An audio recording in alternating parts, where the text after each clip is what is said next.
There's an idea going about that the human race basically understands how the universe works. Not you and me, obviously, but scientists. Or experts, perhaps. Regrettably, this is not the case. In the words of Thomas Edison, the man who did not invent the light bulb, we don't know a millionth of 1% about anything. Well, the really interesting questions in life don't have answers. For example, what is life? Nobody knows.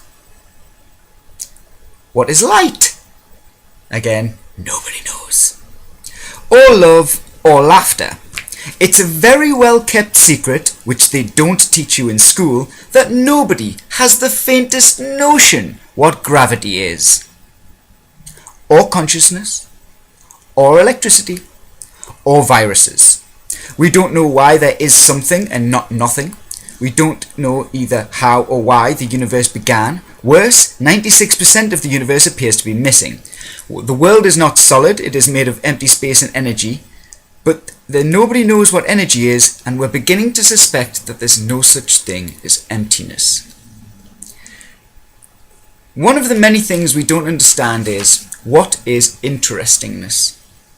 The Romans, interestingly, had no word for interesting. Nobody has ever successfully defined what interestingness is, or why what you don't know is so much more interesting than what you do know. Well, that was a brief, partial read of the introduction to a book that is one of my favourite books called The QI Book of General Ignorance. If you're from the UK, you'll probably be familiar with the TV programme QI, and it's highly entertaining and clever host Stephen Fry. And it's worth saying is it was one of my sort of personal heroes in a very loose sense of the word hero. You know, I think that's a very overused word nowadays. But I think it's a statement that says very plainly and very basically to these people who seem to think that the humans have basically figured it out, and we've just got to fill in some details. We basically understand how the world works and the universe works and how we got to be here. And unfortunately, we don't. Like, we have absolutely no idea. They're just beginning to scratch the surface of these questions, and they're being held back. And when I say they, I mean scientists, actual scientists who do actual experiments, are being held back from their genuine advancements because of the simple notion that certain ideas are unpopular or taboo. And so I'm quickly going to read from this book.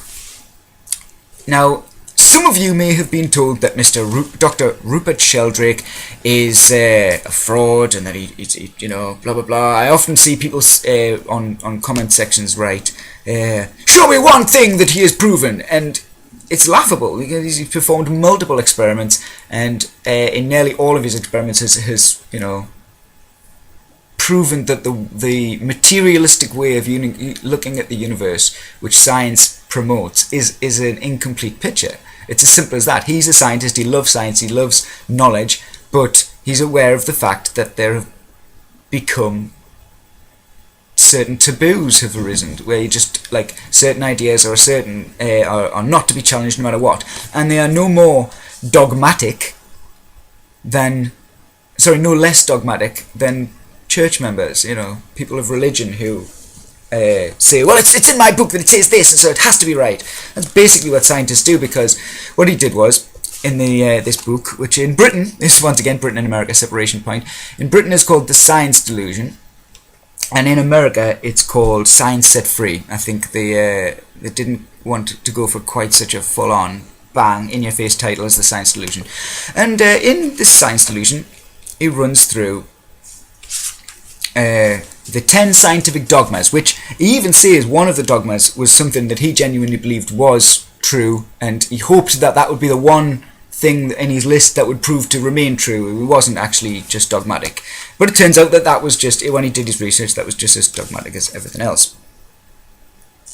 So here are the 10 core beliefs that most scientists take for granted, but which under the most basic examination reveal themselves to be very incomplete data sets that were used to form these opinions, or even that they're simply based on the assumptions and presumptions of, either medieval or pre-medieval philosophers and scientists. Literally, the notion of the atom, even though it was later proven out, the notion of the atom being the smallest thing ever, and that nothing could be smaller, comes from the atomists who are like ancient Greek, literally ancient Greek, and these ideas just weren't challenged because they were accepted for so long. So the Enlightenment wasn't quite as enlightening as everyone seems to believe it was. There's still a lot of areas that are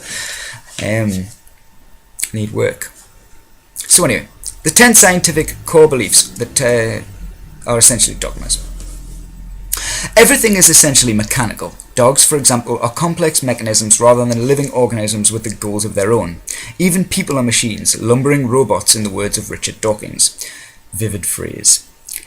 But with brains that are genetically programmed computers. That's basically number 1. Everything is mechanical.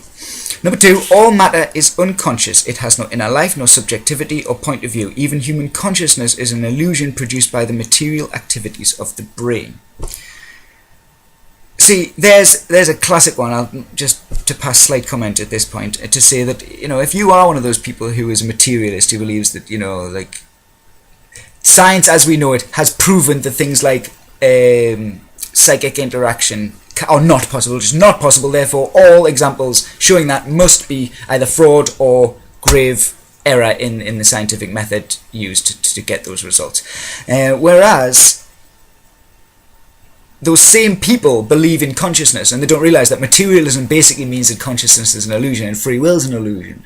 So, if you really believe this materialist outlook, you have to believe, if you really want to take it on board, you've got to take it on board full on. And you soon discover, upon looking at it, like I say, that there's just a lot more to it. There's a lot more to consciousness than science has allowed for a lot of years. Hence, there isn't a lot of research that's been done that could potentially prove that, consciousnesses extend beyond the body or whatever the case may be. I mean, if that's not the case, then that's not the case. But there are experiments that can help show this, and they're being stopped from being done just in case they're right, because they'll upset the apple cart. And because we live in a world where scientific discovery and research is done through the grant system, where a very, very small group of people on a certain board or council end up being the people who decide whose experiments are worthy of being done. And very, very dangerous setup, very, very dangerous state of affairs, and not in any way true to the free scientific inquiry that is supposed to be, if it is scientific, a true scientific inquiry is supposed to be free and unfettered, and just examination of the pure information.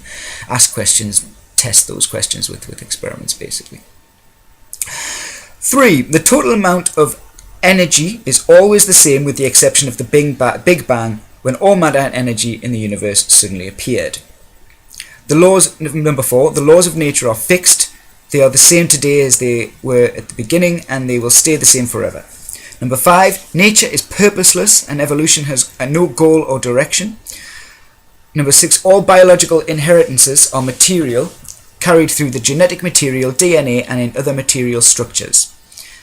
7, minds are inside the head and are nothing but activities of the brain.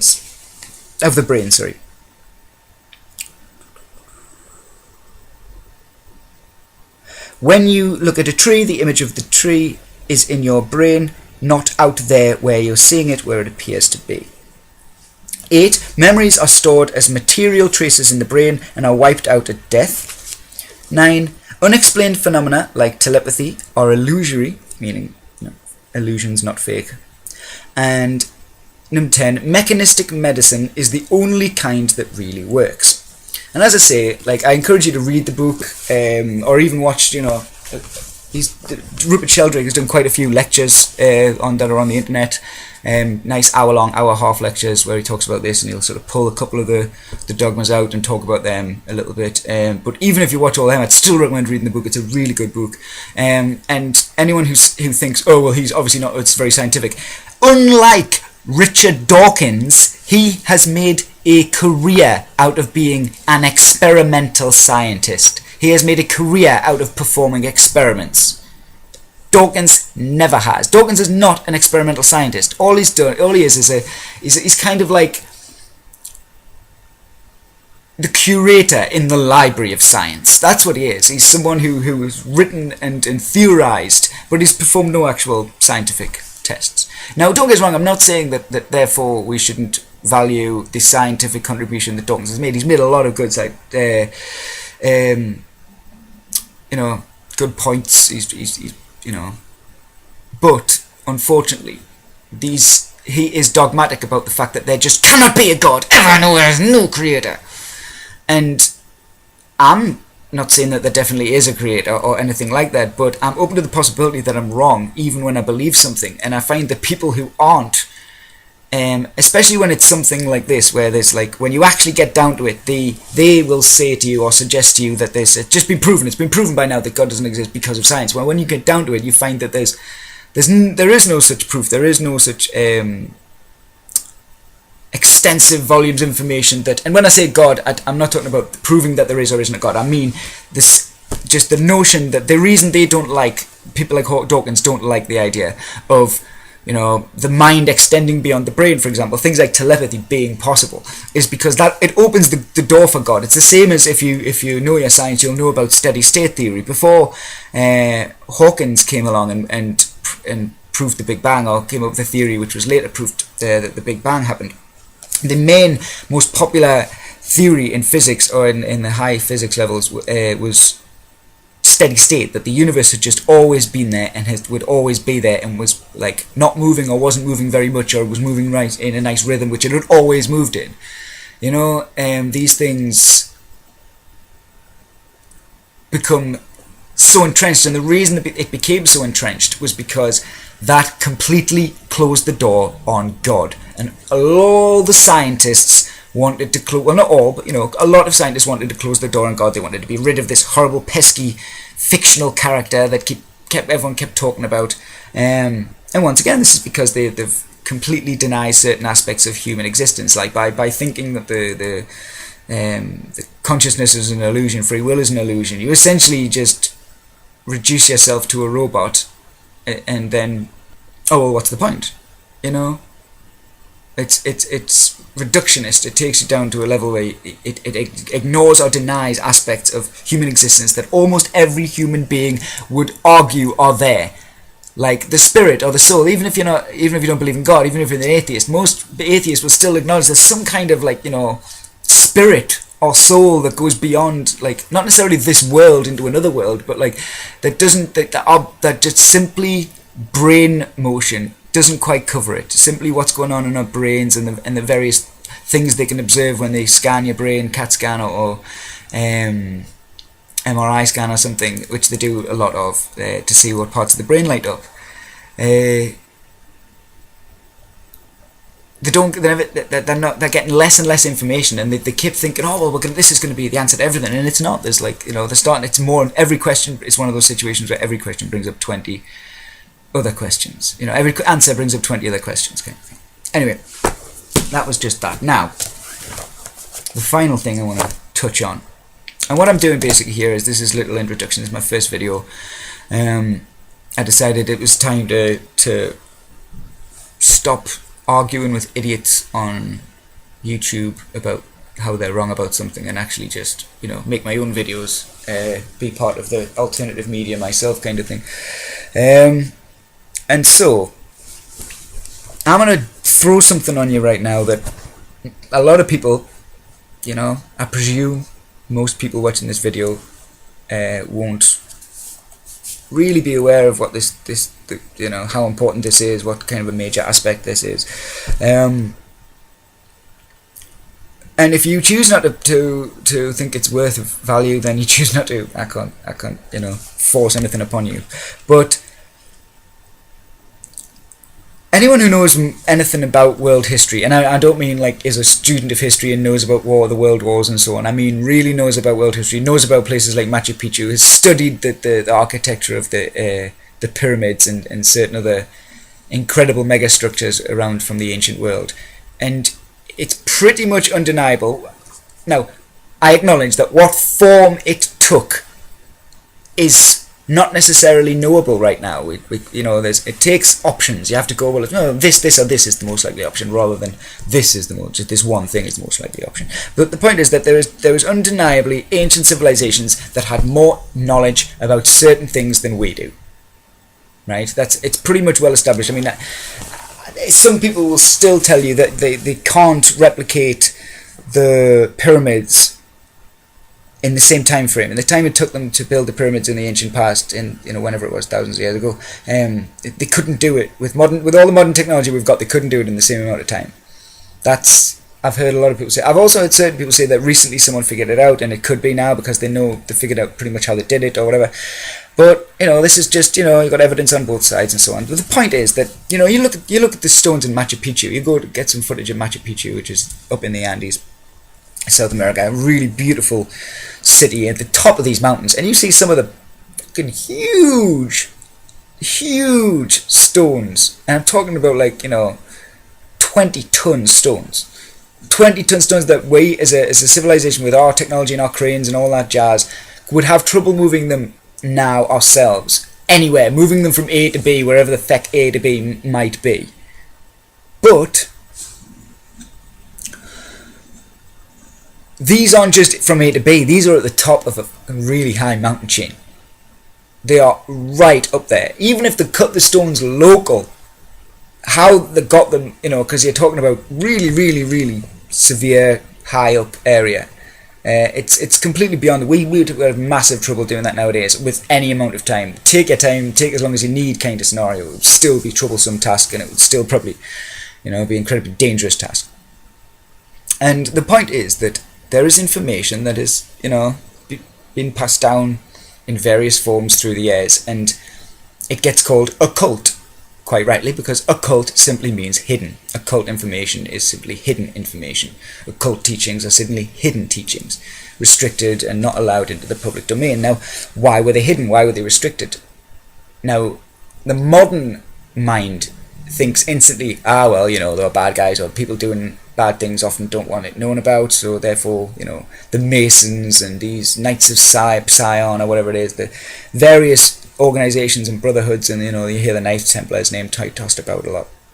All these people had information, and they're seen as bad guys because they had that information and they hoarded that information. Now, they may well have been, and certain people in that group, some of which I may or may not have mentioned, that there definitely were evil bad guy scummers, but there's also a lot of people within those circles who weren't, who've tried to share the information with the right people, and that's why I'm saying this, is because the right people are the people who aren't going to use it for ill, and that's why it was hidden, essentially, is because if shitty people who've got their shit together, who are organised and driven, get this information, then they can very easily use it to manipulate those who don't have this information.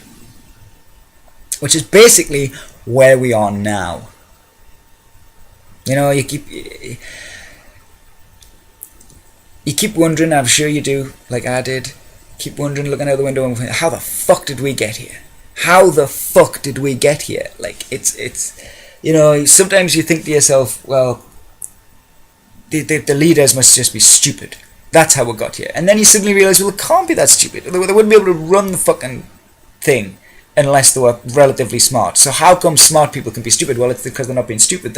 These things aren't happening by accident. They're happening on purpose. And what do I mean by these things? Before you think, oh yeah, he's another conspiracy theorist. Well, I am, in the sense that I take an interest in conspiracy theories, but the only things that bother me are conspiracy facts.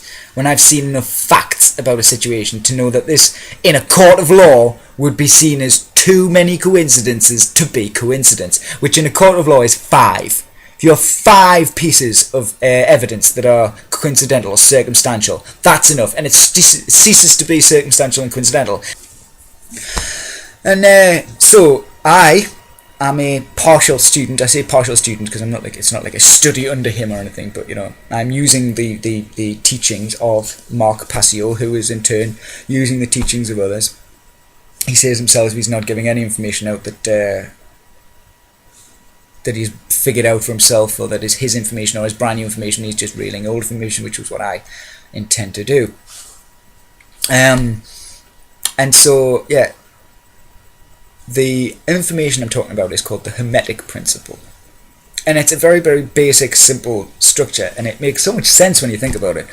And the great thing is that aspects of it are starting to be really, really, I mean, they have been for some time, but they're really starting to get borne out in science. Science is really starting to prove that this basically is right. This information that's thousands of years old and comes from Hermes Trismegistus, or Hermes the thrice great, the great, the master of masters, who you might know of as being a Greek god, but he was an actual person at the very, very early stages of the Egyptian empire, so to speak, the great Egyptian golden age, the first dynasty. He was in there right at the beginning, and then later on, the legends of him were heard by the Greeks, and the Greeks whacked him in there with their gods, and used his stories and so on to create their god Hermes.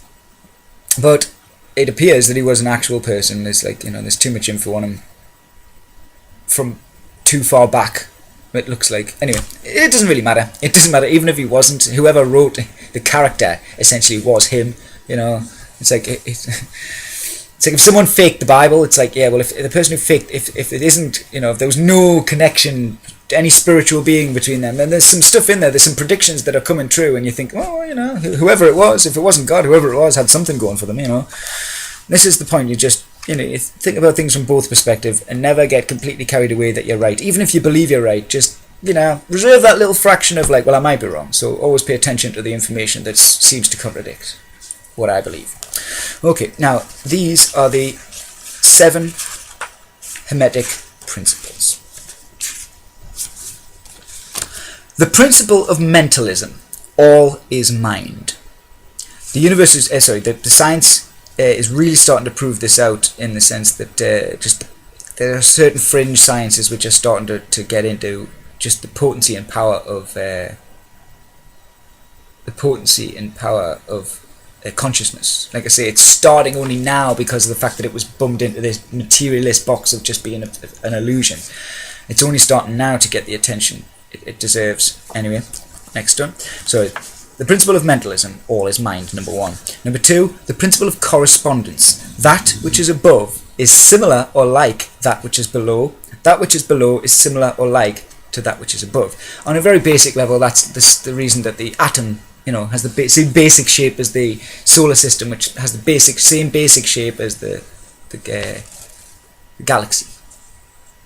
And there's a really good film called, I think it's called Factors of 10, I might be wrong, where it's a short scientific film where they start at a human hand and they zoom out all the way to the forest, which is the galaxy, and then they zoom back in to the hand again, and then they go into the zoom in on the hand and zoom into the atoms of the hand kind of thing, and it shows how everything essentially looks very, very similar at every level. So the principle of correspondence, that which is above is similar or like that which is below, that which is below is similar or like that which is above. The principle of vibration, number 3, nothing is ever at rest. Nothing is ever stationary. Everything moves, everything vibrates. Once again, now, this is very, very ancient information being completely proven out by modern science, that there's starting to discover there's no such thing as emptiness, which I read from the QI book, that even when you suck all of the air and everything out of a vacuum, there's still motion, there's still some kind of motion in there going on, of various, and it's like things like quarks and these subatomic particles that are appearing in pairs and then crashing into each other and destroying each other and disappearing, and it's just constantly going on just to make existence exist. And then the principle of polarity. In essence, basically this breaks down to there are no real separations. So, hot and cold aren't separate things. They are merely the different ends, different polarities of a spectrum. So, it's either the absence or the presence of heat energy. It creates the hot and cold poles, rather than there being separate things. Even good and evil, you've got pure good on one side, pure evil on the other. And in between, you've got that point where they meet, where it's hard to tell the difference, It's either not, or then it's very slightly one or the other kind of thing. So, yes, everything is polarity, that things aren't actually separate, they're merely one end of a pole. The principle of rhythm. Everything flows in and out. Everything has its tides, its rise and its fall. The pendulum swing manifests in everything. The measure of the swing to the right is the measure of the swing to the left.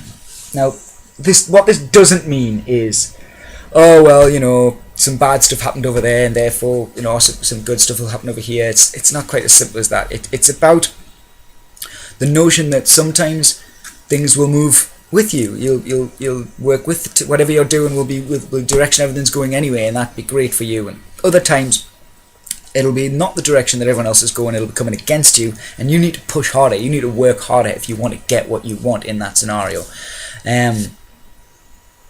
It's also to understand that, you know, things like mood, even a relatively happy person will have like fluctuations of mood over time, be it weekly, daily, monthly, whatever, where they'll have low points where they won't feel quite as upbeat or quite as chipper. Now, if you're slightly more depressive or morose as a person, that might manifest as depression, as kind of sullenness and real kind of feel weighted down.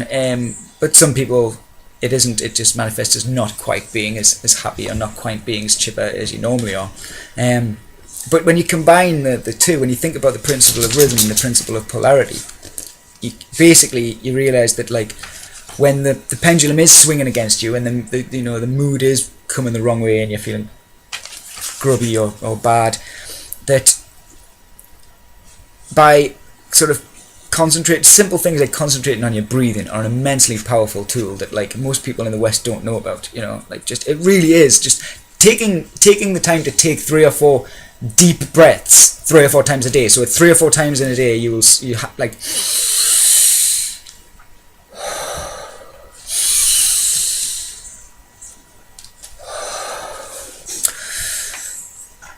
The principle of cause and effect.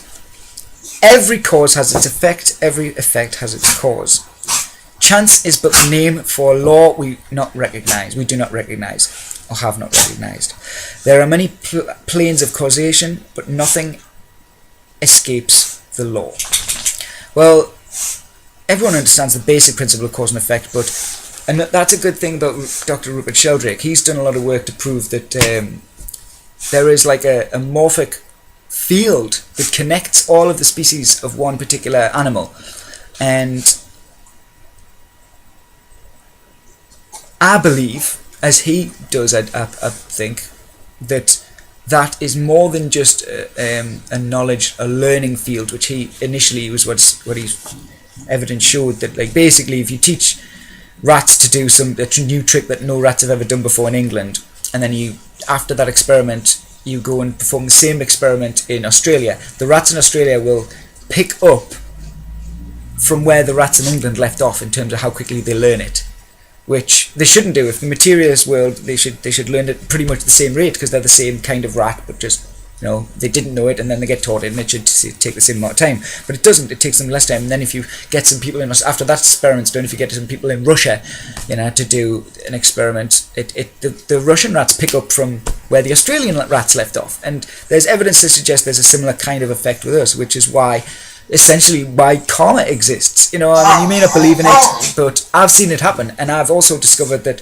personally, that the more sort of spiritually in tune you are with the world around you, the more aware you are of what it is to do a right or a wrong, and you know, the more conscious you are about trying not to do a wrong to anyone, then the quicker your karma comes around when you overstep the barrier. If you do something cruel or nasty or horrible to someone, I've found that people who are spiritual tend to get an instant kick in the arse, but people who are less spiritually aware, it takes a bit of delay, so they may not realise that that it is karma. They might not connect it with that crappy thing they did to someone.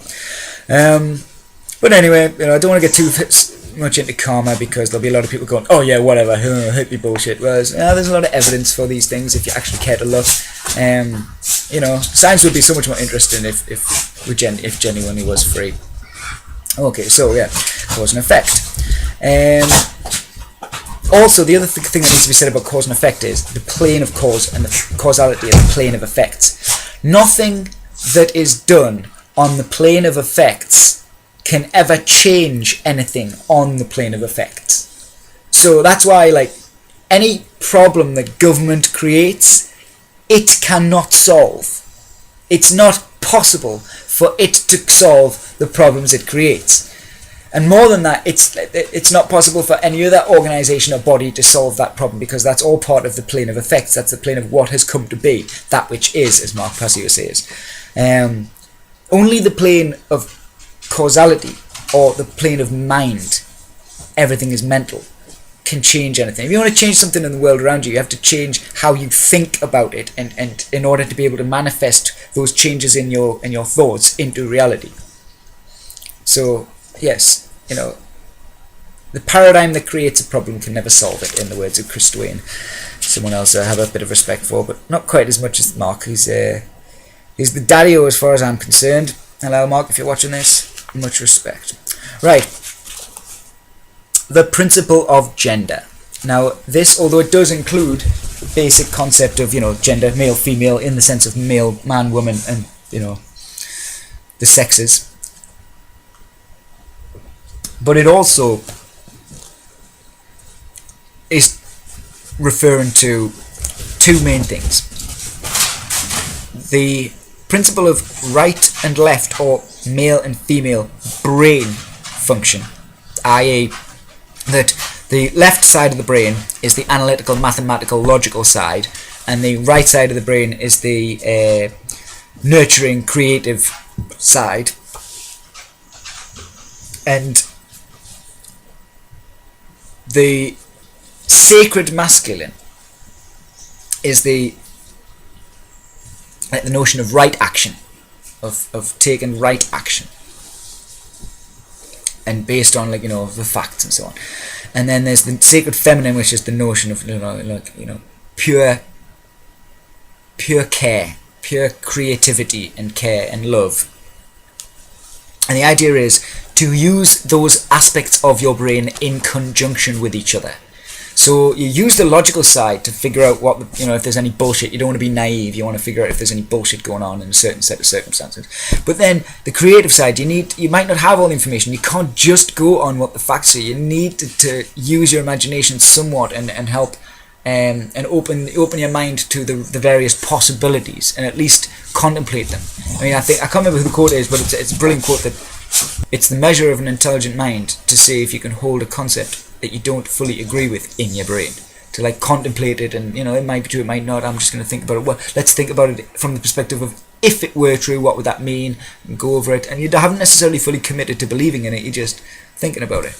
Well, that's the point. It's the principle of using both of the elements of your brain together, and it also has to do with the notion of the generative principle, which is that the idea that you use the thoughts, your sacred masculine, and your emotions, the sacred feminine, together, logical thought and creative thought, used together to achieve right action. Knowledge, applied knowledge, wisdom, which is applied knowledge of the right action. Now, I've just skated over these very, very briefly, and you'll be like, "All right, okay." Now, the next video I'm going to do is going to be a breakdown of those principles, a bit more detail. But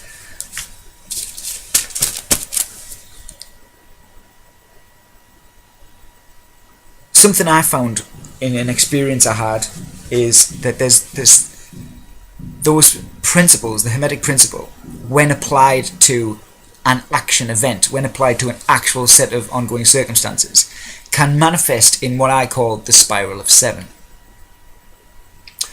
Now, just to quickly go around it, and then we'll go back around it with a bit more detail. It is visual beauty, followed by spiritual beauty, followed by molecular or atomic beauty, followed by educational beauty, followed by the divine comedy, followed by a practicality of life, followed by the part that can only be described as the contemplation of existence, or staring into the eyes of God. Even if you're an atheist, you'll know what I mean by that. It's like when a certain scientists use the phrase the thumbprints of God.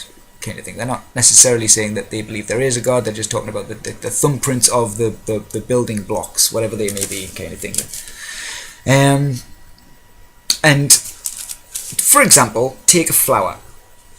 You start looking at a flower and you think, first of all, that's beautiful in and of itself. It has pretty petals. The petals shapes are lovely. The curves are beautiful. The colours are beautiful. And it has a certain posture. It holds as it comes up with leaves coming off, and it looks really good.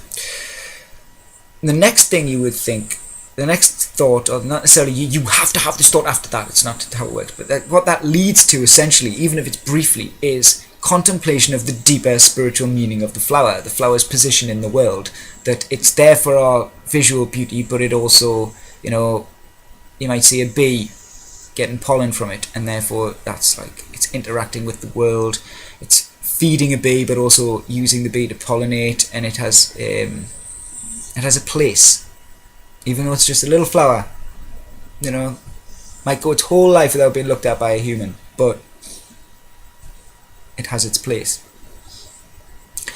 So spiritual beauty follows the visual beauty. Then, if you think a little bit deeper, you start thinking about all of the little atoms and molecules that make up that flower, and its smell molecule, and the molecules that make up the pollen, and the molecules that make up the bee that's, feeding on the pollen and cross-pollinating it with other flowers of the same kind. And then instantly, before you know it, you're in the educational beauty. You're contemplating the notion of learning, the notion of study. Or even if you're with someone, sometimes what happens is in the early stages, it'll be all about, ooh, I'm learning something. Ooh, what have I learned? Ooh, and taking information on. And then later on, it's about looking at information and going, oh, look, and telling someone else and going, look, have you ever noticed this? And oh, I know, I didn't notice that. It's education beauty. Now then comes the Divine Comedy. And what I like about this is something like the notion that all animals need oxygen. Plants get it from the carbon dioxide, and release oxygen, and animals breathe in the oxygen. But oxygen is an essential part of life, of the life ecosystem structure on Earth. But oxygen destroys. Oxidization is what causes most things to go off. It's what causes, certain products in certain shops to become essentially what looks bleached, like become lighter in colour, because the oxidization has gotten to them, kind of thing.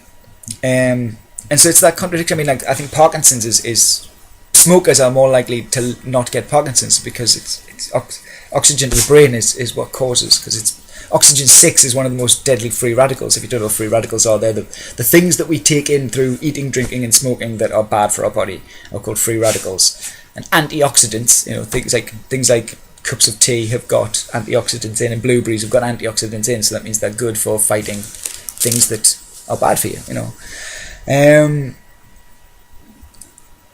And so there's that contradiction where I need to breathe oxygen to live, but it's also, if I breathe too much of it, it might cause my brain to rot and give me Parkinson's, kind of thing. So there's a contradiction, one of the apparent contradictions of life, which comes under the Divine Comedy. Then some kind of a practicality of life. Then you will experience the world through just, for example, I often, when the Spiral of Seven was happening to me, I would quite often be laughing because of the Divine Comedy moment, and I would knock my ashtray over, or I would suddenly cough and bring up some phlegm because I was coughing so heavily, or suddenly need the loo and have to run to the toilet, or some other practicality, some other aspect of existence brings you down to earth again. It reminds you that your feet are firmly placed on the ground. And after that is like I say, the sort of the thumbprint of God, look into the eyes of God, sort of, whatever, however you want to put it, whether you're a believer in God or not, it doesn't really matter. Like, understanding how the universe works, or being at peace with the universe, I suppose you could say, be a good way to describe it. But there's this sense of just, you know it, I know it, that's like, you know where you are right now, don't you? That's this feeling you get, like someone's saying, or that there's a message being passed to you by the universe, just saying, you know where you are, don't you? Yeah, you know who and where you are right now, here. You are a being. You exist. That's all. You are a person. That's all the information that you need, really. And then you go back around again, depending on how fast you're going around the spiral and what you're doing at the time. But yeah, and you can go round and round, and you can go around in a superficial way without true care and just learn a little bit and have a nice bumble on through. But if you choose to apply your brain in the spiral of 7, you can really learn quite a lot and go round and round, and it's an incredible experience for the brain to be aware of the spiral as it's happening. Anyway, that's something that basically is more, although it does happen outside of the circles, you're more likely not to. You're only probably going to notice it if you take acid or something like that. Acid is. I've not had it with any of the hallucinations. It's always been acid. Anyway, but don't take acid unless you know what you're doing. Like if it's your first time, make sure you've got make sure you have someone who has taken it before and knows what they're doing with it. Isn't just, oh, I've had it once.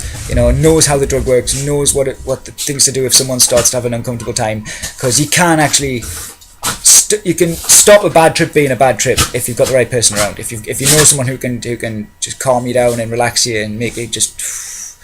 But the whole idea is once you have a bad trip, it's hard to handle. So you need to be sure that you're in a comfortable place with a comfortable person and you respect that drug. Do not disrespect it. Mind you, if you do respect it, you shouldn't have any problems. I don't know many people who've had problems with it when they haven't respected it. Nearly everyone who's had a problem has been because they did something stupid with it. Like, I have one friend who was like, oh no, it's not, I hate acid. And when I got down to it, the reason was because he used to take it and go out drinking. Now I can do that. I'm enough of an experienced user of and I'm comfortable enough with the drug to go out drinking. And but if I have a bad trip because of that, and I don't mean drinking alcohol in the sense of getting pissed because obviously you're on acid. I mean just like going out and socialising in the pub. But if you go and do that, then if I go and do that and then I have a bad trip, then I won't be blaming anyone. I'll be like, oh, actually, that was stupid of me to do. Up until that point, I thought I was alright, but now I know I'm not. But the point is that unless you're very, very, very comfortable with the drug, you should never be doing anything like that because you just... Anyone who's got really crappy energy or is a nasty, twisted person, you will feed off that. And you might think, oh yeah, whatever. But I've seen it happen where people on acid go into rooms where there's a bad energy and it just,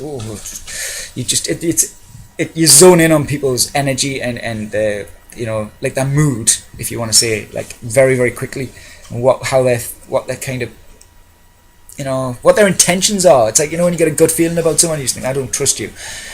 If anyone untrustworthy is around when you're on acid, it's a really horrible feeling, and you don't want to be around them. You only want to be around people you trust. So don't disrespect that drug; it will kick you in the arse. Right.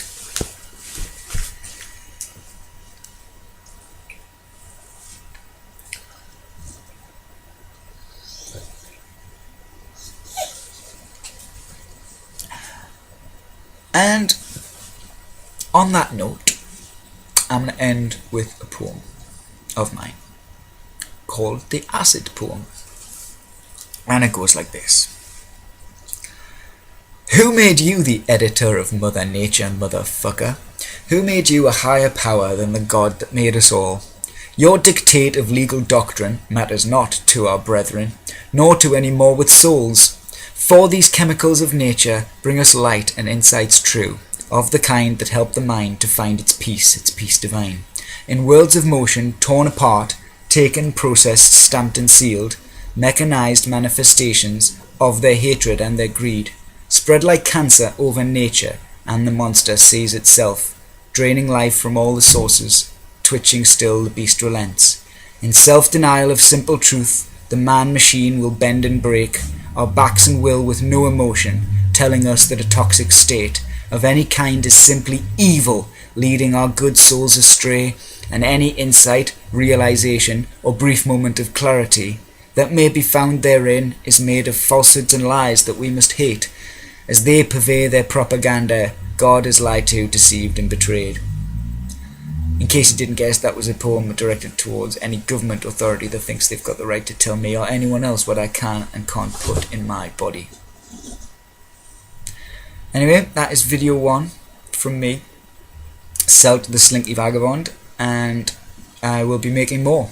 and I'll be going into more detail about the principles that I've talked about tonight, or today. So hopefully you found this informative or entertaining. If not, please leave comments to say what I could do better. I will ignore anyone who's just being a dick and just being a troll. But if you have genuine constructive criticism, I'm always up for that. I always like to know what I could do better and what would better enable the information that I give over to be better received. However, I'm not doing this for attention or popularity. I don't really give a fuck about what people think of me in that sense. I know there's a lot of people, a lot of the things I say are going to be people are going to disagree with, because most people are still stuck in the, basic false idea that there's such a thing as legitimacy to authority. There isn't. Governments, every single one of them are just the biggest, most well-funded armed thugs in that area. They're just the local gang, basically, but they've refined the process more than the average street gang has. And so I'm going to make statements that probably people will disagree with, and people will be like, yes, you're a fool, blah blah blah, but I've researched the crap out of the things that I say. Like, if I believe something, it's because I've tested that belief quite profusely, and I simultaneously want you to listen to me, but I also don't want you to listen to me. I want you to listen to me but not believe me. Basically, I want you to pay attention. I want you to give what I say the value of thinking that it might be true. Give it a chance. If I've made a mistake somewhere, I've made a mistake somewhere, and you can come back and go, actually, I found this information which proves you wrong, and you'll find me to be very grateful. I'm very grateful when people correct me. It means I won't be wrong in the future. But that's all I have to say. So hopefully you enjoyed this, and hopefully I'll see you soon. Remember, subscribe and like.